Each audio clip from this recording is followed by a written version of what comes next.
The moment the music swelled for our entrance, a voice cut through the air, sharp and unwelcome. Amelia. Every head in the sun-drenched garden turned.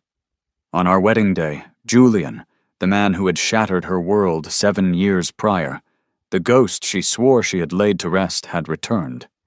He stood at the end of the aisle in a rumpled t-shirt and jeans, holding a fistful of flowers clearly pilfered from one of the venue's own arrangements. "I'm back," he said, his voice carrying an unearned confidence. "Will you still marry me?" Amelia, who I had only ever known as a bastion of careful composure, a woman who measured her every emotion, simply crumbled. The meticulously constructed dam of her poise broke, and she ran from my side, not with hesitation, but with the desperation of someone finding water in a desert. She fell into his arms, her sobs echoing through the stunned silence, and through her tears she repeated the words, "I do," over and over, a frantic, broken mantra. The guests, a sea of confused and pitying faces, all looked to me, expecting an outburst, a scene, a confrontation. But I simply took a step back, ceding the small, flower-strewn stage to them. I even offered them the marital home we were supposed to move into, a gesture of goodwill that felt both necessary and absurd. Amelia, catching my eye for a brief moment, had the presence of mind to whisper a promise, her words laced with a strange sort of guilt-ridden conviction. "Don't worry, Alex. I'm just going through the motions with him. We already have our certificate. I'll always be your wife."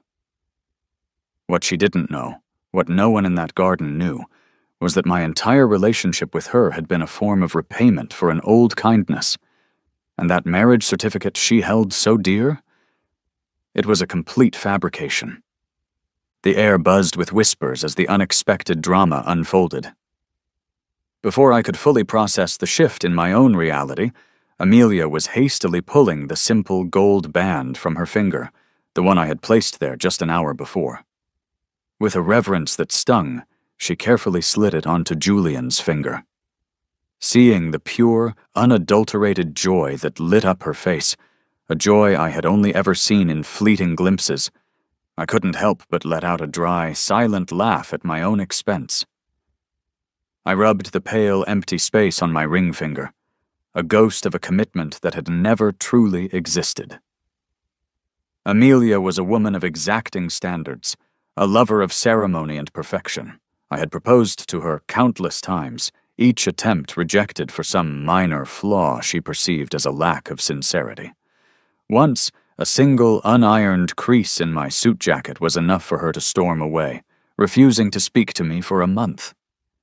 It wasn't until I had chartered a private yacht and orchestrated a dinner surrounded by 1,000 floating roses that she had reluctantly, finally, agreed. Now, this man, Julian, stood before her in a plain white t-shirt and wrinkled jeans, holding flowers he'd casually snatched from a decorative vase. He offered no grand words, no poetic promises. A simple, almost arrogant "marry me" was enough to have Amelia weeping with joy, repeating her vows like a prayer. It was only in that stark contrast that I finally understood the old adage I'd heard about true love having no standards. This was the same man who had abandoned her 7 years ago, a departure that led directly to the car accident that disfigured a portion of her skin, and left her with such deep psychological trauma that she had attempted to end her life on multiple occasions. In all those years of her recovery, he never once visited, never once called. Unsurprisingly, none of the guests who knew the true history of their relationship were cheering. Only Amelia, hopelessly, willingly, was trapped in the orbit of his destructive gravity. I quietly turned and began to walk away, leaving the stage to them.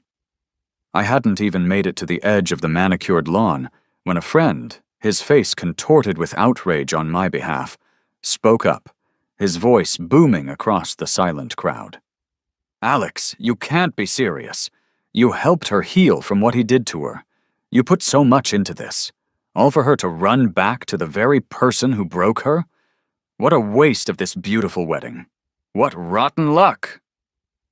He spoke loudly, intentionally trying to champion my cause, but his words only made the guests exchange more puzzled glances. Even Amelia's closest friends, the ones who had witnessed her long and painful recovery, couldn't comprehend her actions. On stage, Amelia looked uneasy, casting a nervous glance at Julian. He, in turn, merely scanned the crowd, completely unembarrassed by the spectacle. Instead, he let out an irritated huff.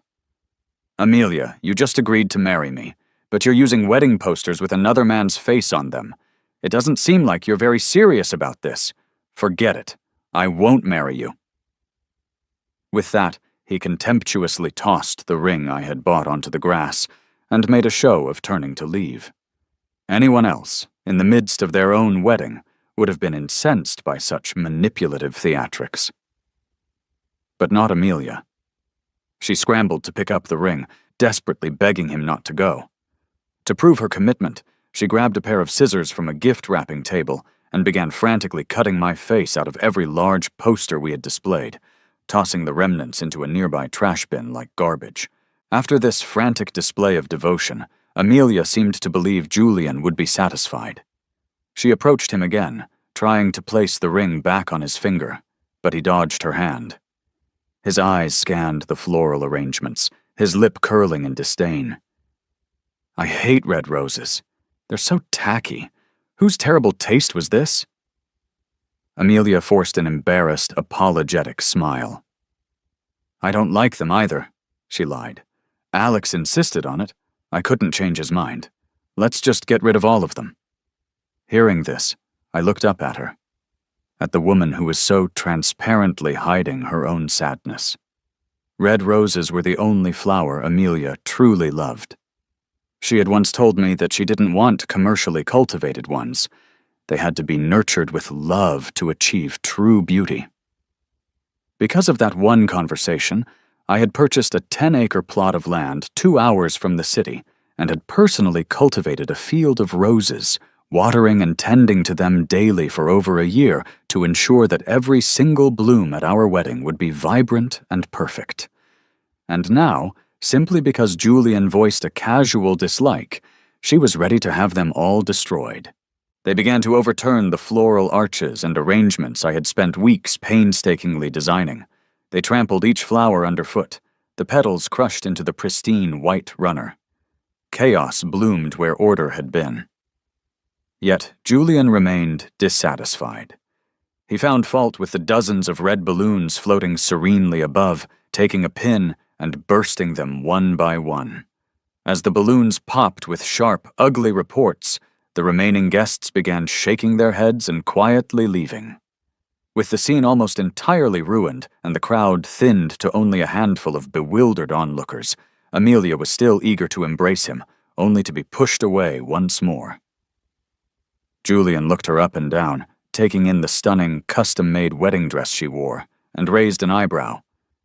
Did he pick this dress for you? Amelia froze, her eyes darting towards me for a split second before she looked down at the floor. It wasn't just that I had picked it. The dress was designed specifically for her. Every single rose embroidered onto the silk was stitched by hand by a renowned designer, a process that took months.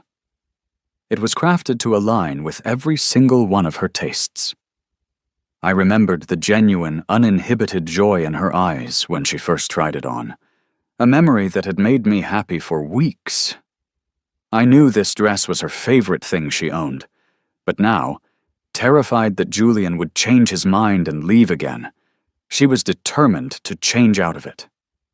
As she rushed towards the bridal suite, she encountered me in the hallway. She must have assumed I was there to stop her. After all, through all those agonizing days and nights as she mourned Julian, I had been the constant by her side, her caretaker, her safe harbors. She must have felt a pang of guilt, because she offered me a rare, fleeting hug, and whispered softly, "Don't worry, Alex. It's all just an act.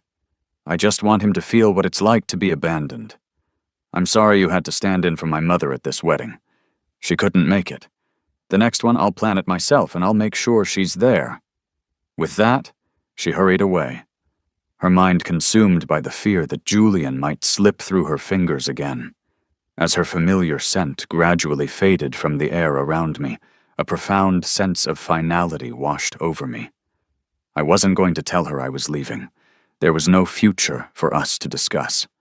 I pulled out my phone and sent a short text to her mother. "Auntie, Julian is back. Amelia doesn't need me anymore. It's time to end our agreement." I took a cab back to the house we were supposed to share. The silence of the ride a stark contrast to the chaos I'd left behind. In the frantic days leading up to the wedding, I had barely eaten, subsisting on coffee and adrenaline. I ordered takeout, and just as I finished cleaning up the containers, Amelia's mother called. She sighed deeply, the sound heavy with years of weariness. "Alex, these past years have been so tough on you. It's Amelia's loss, truly. She doesn't deserve someone like you." I remained silent. For 7 years, I had done what I did simply to repay a debt. When I was a teenager, my mother had fallen gravely ill, and we couldn't afford the treatment she needed to survive. Amelia's mother, a family friend I hadn't seen in years, stepped in. She provided not only the money, but also used her connections to get my mother the best possible care, saving her life. I promised her back then that I would do anything to repay her kindness. She had just smiled, knelt down to my level, and thanked me for the offer, never expecting to take me up on it.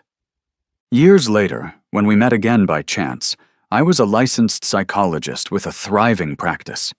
She, learning of my profession, tearfully asked for my help with her heartbroken daughter, who was spiraling after being abandoned. I put my entire career on hold to stay by Amelia's side, attending to her every need, essentially acting as her personal caretaker. With my professional help and constant support, she slowly began to recover. About a year ago, she seemed to be almost fully healed. I was preparing to tell her the truth and leave when she wrapped her arms around my neck one night, telling me she had finally forgotten Julian and wanted to build a future with me. After years of dedicated care, loving her had become a part of my daily existence. In that moment, I was genuinely moved, and I agreed to stay. But she never knew about the promise I had made to her mother all those years ago. If Julian ever returned and Amelia's heart still belonged to him, I would step aside without a fight. Now, things had played out exactly as I had feared they might. It was time for me to exit her life. After a bit more small talk, knowing she couldn't change my mind, Amelia's mother asked when I was leaving. "I've booked a flight for tomorrow morning, Auntie." Just as I finished speaking, I heard a key in the lock, and Amelia walked through the front door. Hearing my end of the conversation, she teased playfully. "We're getting married, Alex. Why can't you start calling her Mom already?" I simply said a quiet goodbye into the phone and hung up. The door was still wide open, and right behind Amelia, Julian sauntered in. Before I could say a word, Amelia was already busy, happily showing him around the house we had furnished together, asking him to make himself comfortable on the sofa. Julian plopped down, glanced around the room with a proprietary air, and then looked at me with a smug smirk. "Amelia tells me you used to give her a foot massage every single night." I looked over at Amelia, but she guiltily avoided my gaze, busying herself with fluffing a cushion. After Julian had left her, Amelia's emotional state was so fragile that she suffered from chronic insomnia. In the beginning, I had massaged her feet using acupressure techniques to help her relax enough to sleep.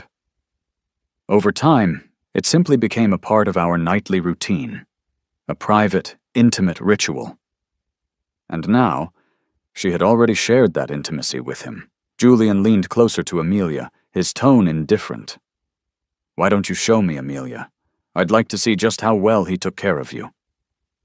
Amelia seemed completely oblivious to the demeaning nature of the request. She happily agreed, fetching the foot basin and filling it with warm water. With those delicate hands that I used to massage daily, she knelt before him. For half an hour, she took off his shoes and socks and gently washed his feet, mimicking my exact routine, patiently asking, "How's the temperature? Is the pressure okay?" Julian, reveling in the indulgence, looked at me with triumphant eyes, silently communicating, "See this? The princess you cherished is happy to be my servant." I wanted to say something, to remind Amelia of her own worth, for her mother's sake, if not her own. But then Julian spoke up, his tone dripping with mockery. "Amelia, you're really good at this. Did you work in a foot massage parlor or something?" Though it was a shockingly rude question, Amelia took it as a compliment, responding blissfully, "No, but if you think their service is better, I can go learn for you." As she gazed up at Julian, her eyes sparkled with a desperate yearning to prove her love. Seeing this, I swallowed any advice I had wanted to give. I am a doctor, not a magician. Some conditions, I've learned, simply cannot be cured. I turned to leave the room. Julian suddenly stopped me. "Alex, the wedding apartment might still have some formaldehyde concerns from the new paint. Why don't you stay there for a while? Amelia and I can stay here."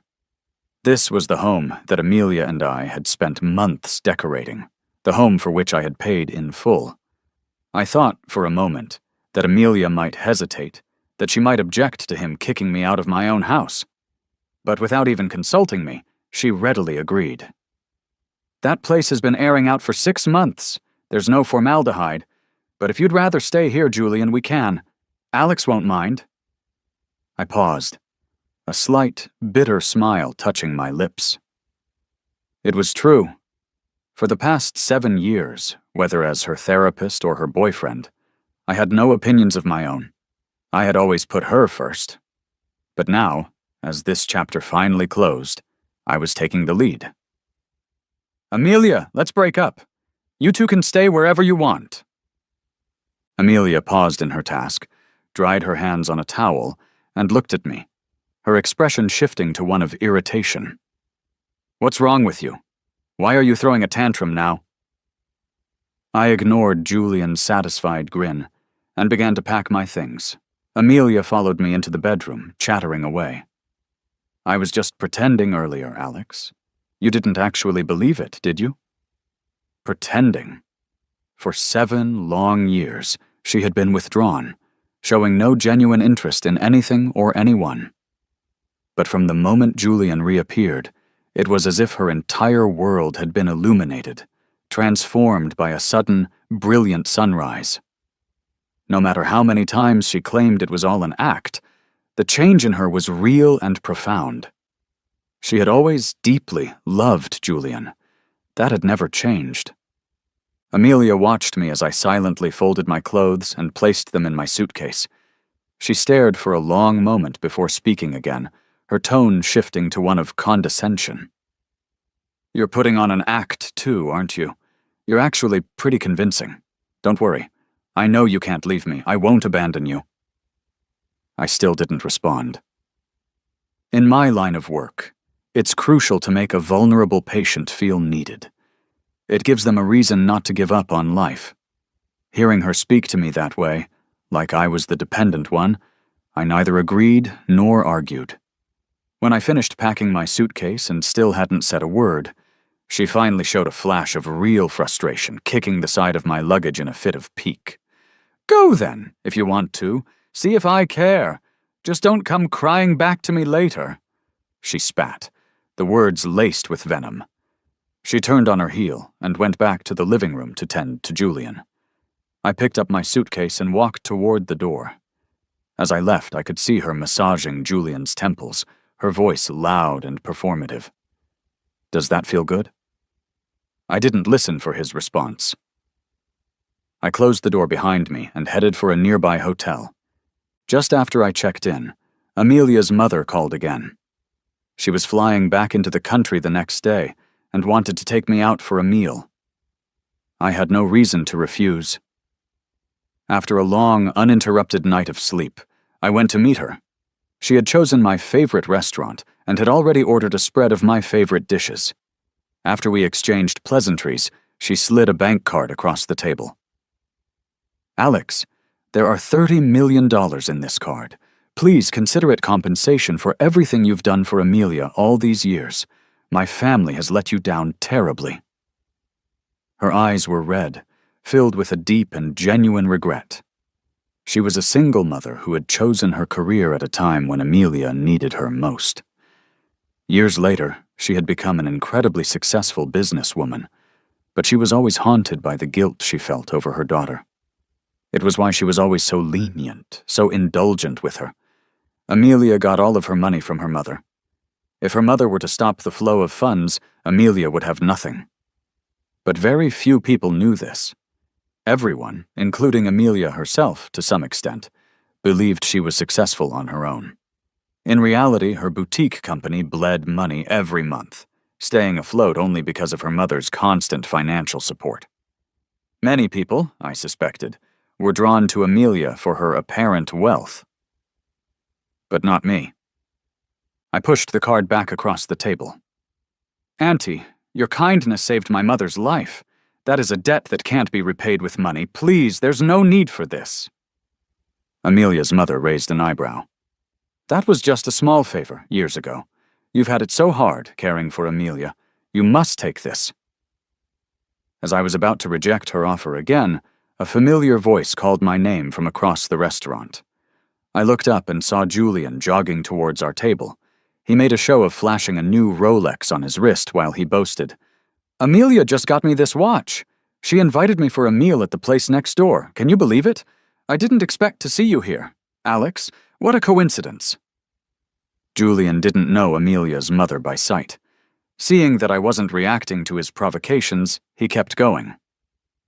Your wife is pretty generous, you know. I asked her for $20 million, and she gave me a card right away. I'd suggest you divorce her sooner rather than later. A woman like her is way out of your league. What Julian didn't realize was that Amelia had just come out of the restroom and was standing a few feet away, having heard every single word he said. I just calmly pointed to my suitcase resting by my chair. I'm moving back to the States permanently. There's no need for any of this now. Soon, Amelia came over, her face a mask of distress, her focus entirely on me.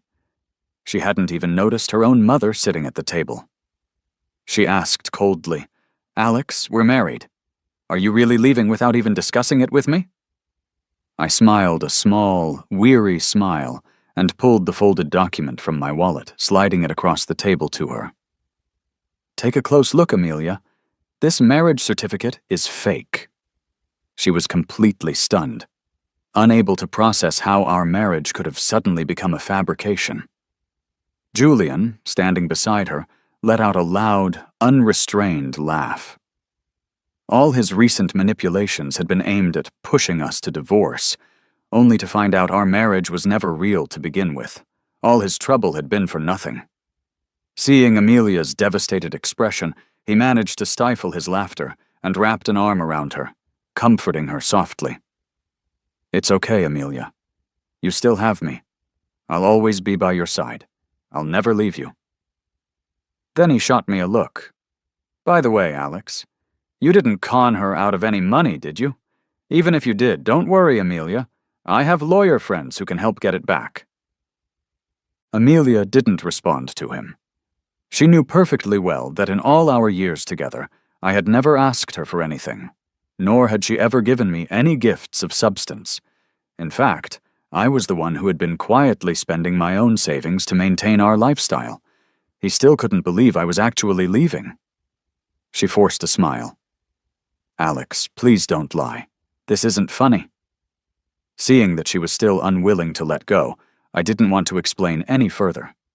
I glanced at her mother, who had been ignored by both of them until now, and said, Auntie, could you please handle the rest? I need to catch a flight. Only then did Amelia finally notice her mother sitting there. Mom? Weren't you working abroad? Why didn't you tell me you were back? Julian was visibly taken aback. Recalling his earlier taunts about her generous wife, he politely addressed her as Auntie and shot me a reproachful look. Amelia ignored it all, far more concerned with asking her mother what was going on. Her mother sighed and explained patiently. "Amelia, I never told you, but Alex was hired by me. He's a psychologist. He has been with you for 7 years as your doctor. You've fully recovered now, so it's time for him to go back to his own life and his own work." Amelia couldn't believe it. She grabbed my suitcase, holding it tighter. "Mom, you're lying to me. How could he just be my therapist?" She thought about how good I had been to her, how I had always put her first, and a flicker of understanding seemed to dawn in her eyes, but she didn't say another word, still refusing to let go of my bag. Seeing this, Julian raised an eyebrow and quickly wrapped Amelia in a protective hug. "Amelia, this is just his excuse for leaving you. Forget about that jerk. You have me now, and that's all you need." Listening to Julian's smooth talk, Amelia hesitated. However, her mother, who had been observing everything with a cold, clear eye, chimed in. "Who asked for your opinion?" Julian flinched and tried to deploy his usual act. "Ma'am, I know you misunderstand me, but back then, I had no choice but to leave Amelia. My parents were seriously ill. I had to go. Amelia got hurt trying to save me, and I couldn't bear to be a burden on her. Now I have nothing holding me back, and I just want to be good to her. Why can't you let us be together?" The sight of a grown man with tears in his eyes, playing the part of a wronged lover, was enough to win over Amelia.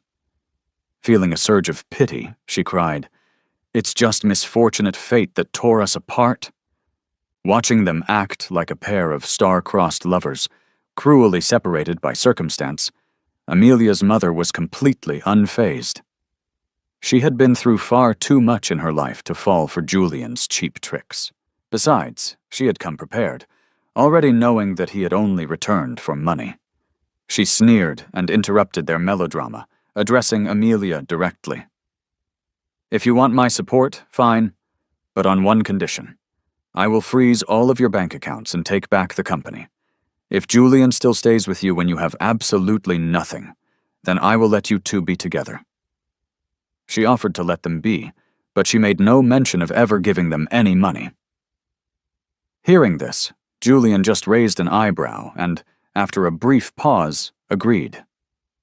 In truth, he was only there for the money. If Amelia had none, there was no reason for him to stick around. But he likely figured that if Amelia truly suffered, her mother wouldn't be able to bear it, and would eventually relent and help them. Amelia was still hesitant, her eyes fixed on me. Julian held her hand tightly. "Amelia, we have true love. I don't blame you for being with another man for these past 7 years. Let's start over and show your mother that we belong together." Under the influence of Julian's sweet-talking, Amelia finally let go of my suitcase. I turned, got into the waiting taxi, and headed for the airport. Behind me, Amelia's mother, a small, grim smile on her face, made a phone call and froze all of her daughter's accounts, including the one from which Amelia had just gifted Julian $20 million. Julian's face turned grim when he found the card declined, but he hid his anger and continued to soothe Amelia. With their funds cut off, she had nothing. The luxury cars and the mansion were all repossessed. They ended up living in a small, run-down apartment. Initially, Julian held on to a sliver of hope. He assumed Amelia's mother would cave if she saw her daughter struggling, so he stayed at home, doing nothing, waiting for Amelia to somehow provide for him. What he didn't realize was that during his long absence, Amelia had been constantly on the verge of collapse, tormenting herself to the point of hospitalization multiple times. Watching Amelia in and out of hospitals had pained her mother deeply. Her daughter could be with anyone but Julian. She could never allow that. It didn't matter to her if a future son-in-law was after money, but not at the expense of treating Amelia the way Julian did. She had made up her mind. Even if Amelia begged for money, as long as she stayed with Julian, she would not get a single penny. Even if it meant her daughter starved, she was determined for Amelia to finally see Julian's true colors. Sure enough, Julian had only returned to leech money from her, to fill the holes in his own failing business ventures. With no money coming from Amelia, he was unwilling to waste any more of his time. One day, when Amelia came back to their small apartment after a long day at a menial job, Julian was nowhere to be found. Just like 7 years ago, he had simply vanished. His phone was disconnected, all lines of communication cut. Amelia was left to cry alone in the cramped, empty apartment. It was only then that she remembered me. She tried to call me for help, but she didn't know that I had changed my number as soon as I landed in the States. Eventually, her mother brought her back home, leaving her in the same abandoned, catatonic state she had been in years before. She barely ate or drank, spending her days staring listlessly into space. This time, however, she wasn't asking her mom to bring back Julian. She was asking for my contact information. Initially against it, Amelia's mother finally relented after seeing her daughter's repeated suicide attempts. She gave her my new number and my work address. Once Amelia was stable and out of the emergency room, I had taken a long break to sort myself out. I was just getting back into my professional life when I received an apologetic call from her mother. She kept saying she was sorry, telling me that I should just leave Amelia alone and not engage. I sighed, finished my shift, and on my way home, I found Amelia waiting for me outside my apartment building. She grabbed my hand, her eyes filled with tears, and declared, "Alex, I've been looking for you for so long. Please, let me make it up to you." She didn't know that her mother had already told me everything that had happened. It wasn't that she was constantly searching for me out of love. Julian had left her again, and I was simply the last resort she could think of. I gently pushed her hand away. "I was just returning a favor to your mother, Amelia. You don't owe me anything. There's nothing between us." Amelia was stunned by my flat refusal. After a long, silent pause, she finally spoke. "Aren't you a doctor?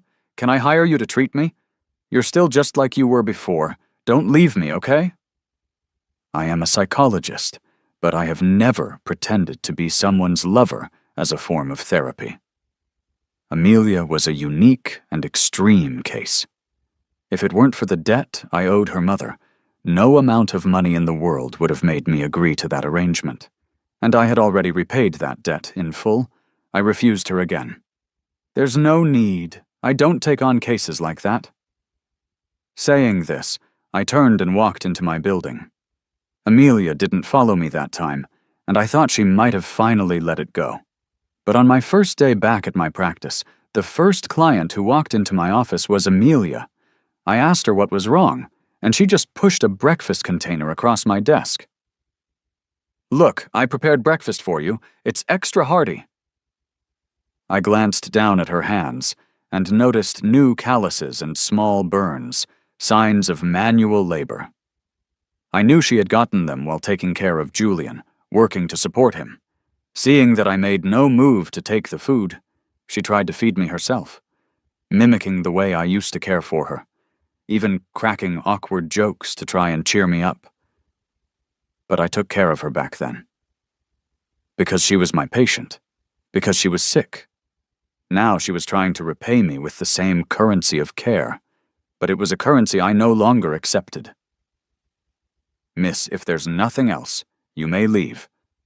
Next." Without any mercy, I showed her out. She was stubborn, though. She refused to leave. Every single day, she was the first person to sign up for an appointment, always bringing breakfast or some small gift. Eventually, my colleagues found out about the situation and began to envy me for having a rich, beautiful woman pursuing me so relentlessly. I just laughed it off whenever I heard them talking. It might have looked like she was pursuing me, but in reality, she just couldn't let go of the consistent care I had provided.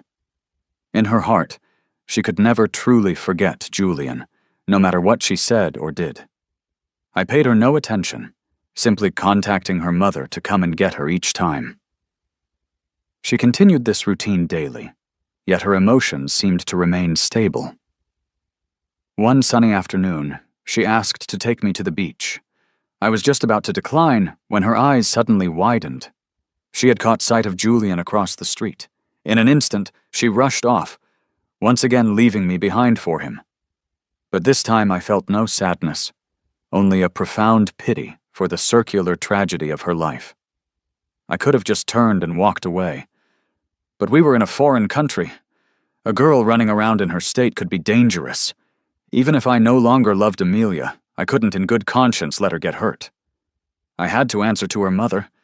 After all, years ago, her mother had helped my own mother live long enough to see me get into college before she passed away in peace. With a heavy sigh, I chased after her. In a narrow, deserted alley, Amelia was trying to stop Julian from leaving.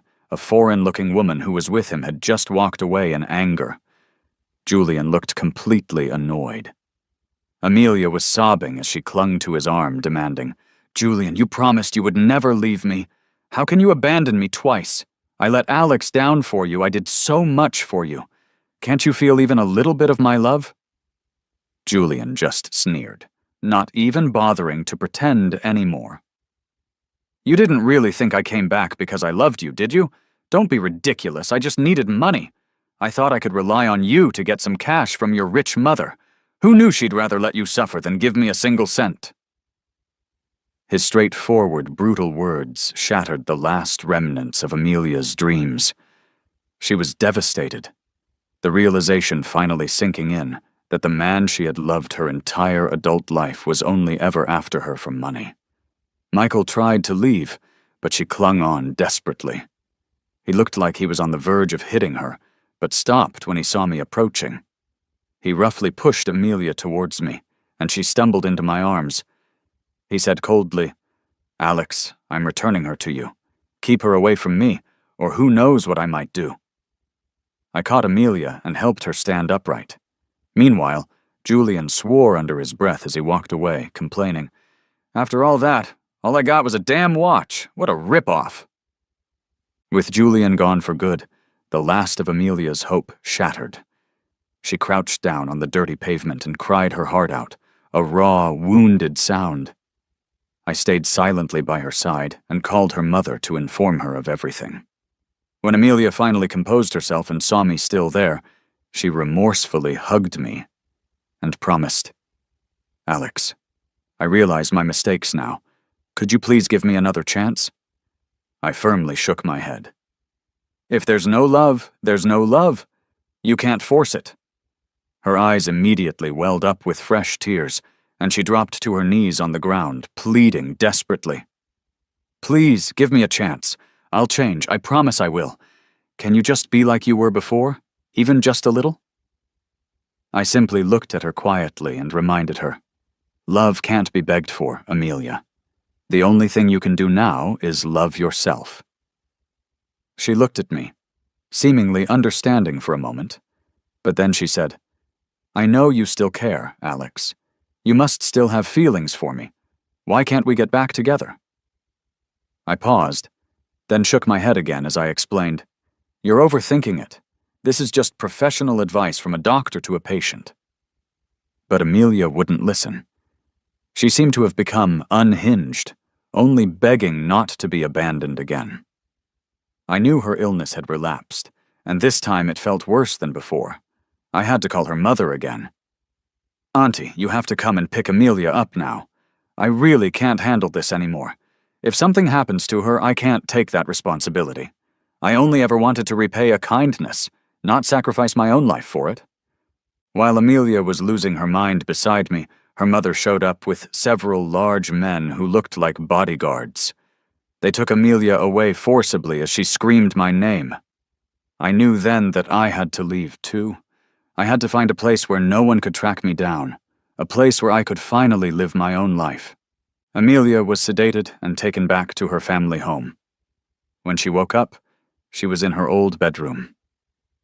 She opened her eyes and called my name a few times, but she never saw my familiar face appear at her door. In the past, even the slightest noise from her would bring me to her side. I'd play soft music to ease her into the day, have her breakfast ready, her milk warmed just right. I would have even planned her outfit for the day. Amelia had always appreciated these things. To her, I was the perfect, attentive boyfriend. But today, I was nowhere to be found. She walked barefoot through the large, silent house, looking for any sign of me, but found nothing. There was no one trailing behind her with a pair of slippers, reminding her to put them on so she wouldn't catch a cold. She curled up in a corner of the living room and stayed there for a long time, until a servant found her and softly called out her name. That's when she remembered, with a crushing finality, that she had lost me for good. She desperately wanted to see me, but no one knew where I was. In a fit of rage and grief, she began smashing furniture until she saw her mother arrive. "Mom, I know you must have his contact information. Please, just tell me. I won't leave him again. I'll cherish him this time, I promise." Her mother, her heart breaking for her daughter, simply shook her head. "Amelia, your illness has already cost that man 7 years of his life. We owe him too much already. We can't bother him anymore. He left on his own, without leaving any contact information for us. Only a few of his close friends know where he is, and they all witnessed how you let him down at the wedding. They're not going to tell you." Amelia stayed in that house, a place filled with my presence, refusing to leave. The memories of our 7 years together, the quiet laughter, and the small joys lingered in every room. Whenever she used to get upset, I, with my awkward sense of humor, would try to cheer her up with terrible jokes. She was always cold then, uninterested in anything. Now my jokes, which had never managed to make her laugh before, finally worked. She began talking to the white walls every day, sometimes laughing, sometimes crying. Her mother, deeply worried about her mental state, had surveillance cameras installed throughout the house, terrified of what might happen. The drama was sudden, leaving everyone in shock. Back on a hospital bed after another incident, Amelia seemed lifeless. Her mother, though her own heart was shattered, said to her seriously, "If you die, you will never find Alex." Hearing my name, Amelia froze. The words sunk in. In order to see me again in her lifetime, she finally agreed to take her medication willingly. As her condition slowly improved, she began to spare no expense, hiring private investigators and contacting famous psychologists worldwide, always hoping one of them would be me. She saw one after another, but never the one she longed to see. Meanwhile, I had made more than enough money from my investments over the years. I was traveling the world, seeing everything I had put on hold. When I grew tired of the wandering, I found a secluded mountain hideaway, a place of quiet and solitude, and decided to live out the rest of my days in peace, finally free.